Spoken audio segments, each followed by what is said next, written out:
very, very grateful for the customers that we have and the new customers that come in regularly and that they heard from either word of mouth or people that have taken sausage out of town and then they come in and they say, we would like some of your sausage. We really appreciate all that. We appreciate the kind words, the positive feedback, and we want to continue giving our customers quality product. Right, and then when I love to ask the customers about their sausage. I even ask them, how do you make your sausage? What do you do with it? And they also oh no, I'll make it like this, or I'll cut it up and add it to this. And the new customers, I always ask them, how did you hear the sausage shop? Well, I went to a cookout, and that's how I found out about it. I never knew this place existed, or they heard it, like in conversation. Hey, have you tried this sausage from the sausage shop? You go, no, where's that at? I never heard of it. And that's how then they come in, And but I love to ask customers, how did you hear of the sausage shop? And there's they tell me their stories, Yeah, so I like that. Because we do have customers that come in and they ask for quite a bit of sausage. Somebody will come in and say, I want something, 50 pounds of this, and we have customers that bring their own recipes, and I'll make it for them. We had a young lady from South Africa that came in and she wanted Boer's sausage, and so it's something that we had never heard of. So we asked her to bring her own recipe, and she did, and we made it for her. Maybe once or twice she came in and we did. And then she moved back to South Africa. We also had the German army at that time here in El Paso, and the German school. They would buy bratwurst for Oktoberfest and just any kind of other occasion. But we did have some German soldiers come in. Do you remember? Yeah. And they wanted pinkelwurst. We had no idea what pinkelwurst was. Fortunately, Joe was still around. He was still around, right? Yes. Yeah. And so we asked him, Joe, have you ever heard of pinkelwurst? Nope. I said, well, they're asking us to make it. And he goes, well, ask him for the recipe. Yeah, so what's for the recipe? And then they brought the recipe in German. Yeah, that was funny. What? I can't. We don't read German. Yeah, we don't speak German. So they had to translate it and, So they did. Yeah. So they did. So we finally, we got the recipe, translated and everything. And then we did that sausage.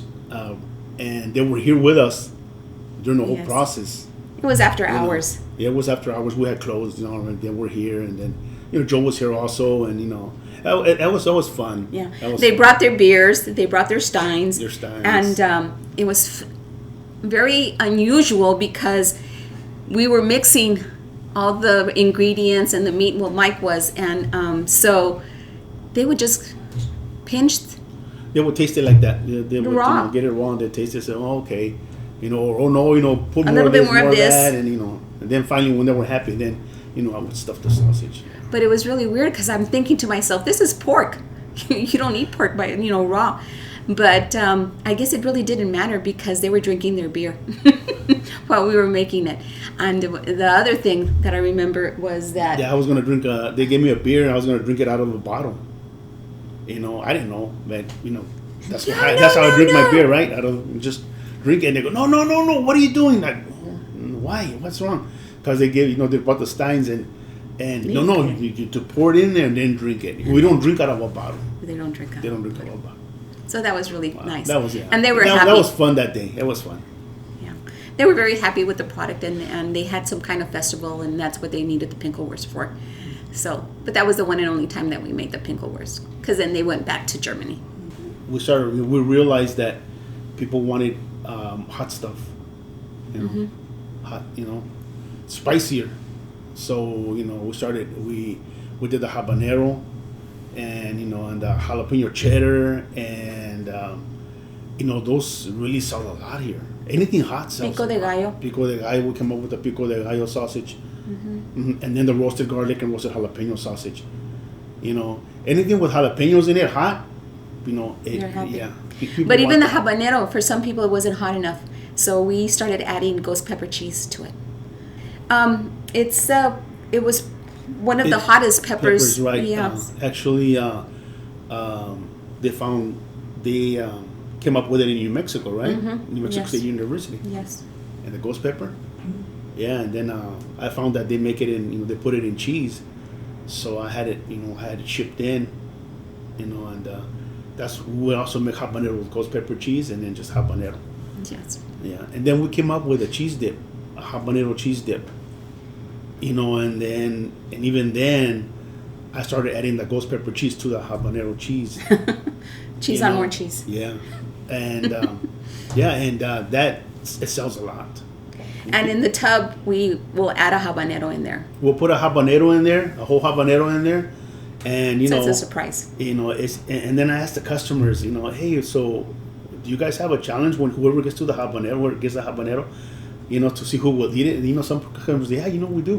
When we get the habanero, say, hey, who's gonna eat this? It's just like the worm in the bottom of the tequila bottle. Yes. Yeah, that's what they do. So we put a whole habanero in there, so whoever gets it has to eat it.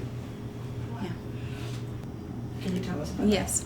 My favorite, I have two favorites. It's the jalapeno cheddar and the pico de gallo.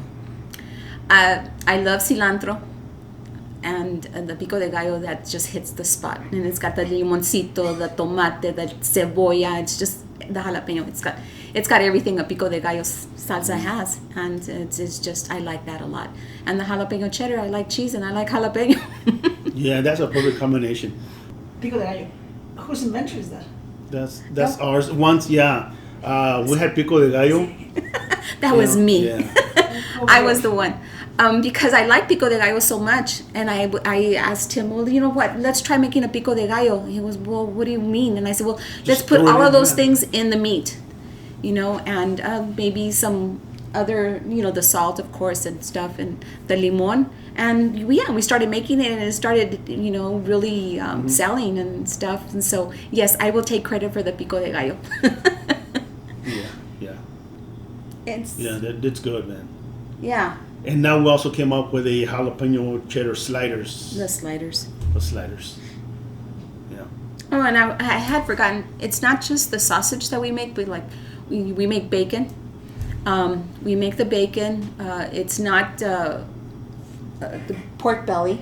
No, I make it from the shoulder, the pork shoulder. Yes.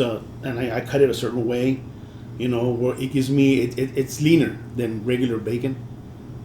Just the right amount of pork fat on there, and that's what we make our bacon. Yeah.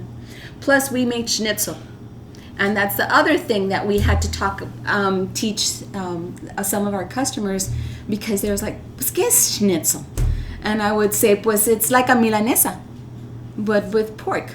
And then they found it interesting, and then they started trying it, and so then they realized, okay, this is good. As far as our supplies goes, we try to stay local, okay, and we buy everything local if I can. But some, you can't get the casing local, at least not in the amount that we use. Maybe you can go to a Sports Authority or those sports places where they sell you one pack. Packages. But of course, we use way more than that.